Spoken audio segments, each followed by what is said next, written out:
Assalamualaikum warahmatullahi wabarakatuh. Hello everyone, my name is RIZKY ARRAFIQ from 10 Social 1. I will represent you a report text about vacuum cleaner.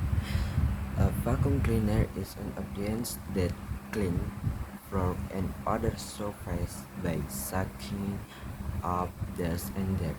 The device, also known as a hoover, uses an air pump to create a partial vacuum that sucks small particles.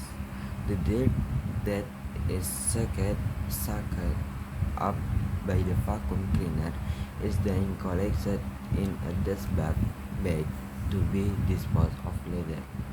There are various sizes and models of vacuum cleaner, from the small portable ones for cleaning up small spills to vacuum trucks. Very big vacuum cleaner mounts on vehicle to pneumatically suck liquid, sludge, or materials of sand. Most vacuum cleaners are supplied with attachments such as tools, brushes, and extension wands.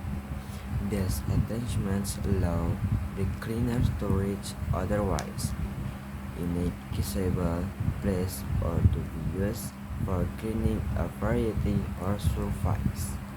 Okay, that is from me. If I'm wrong, please forgive me. Assalamualaikum warahmatullahi wabarakatuh.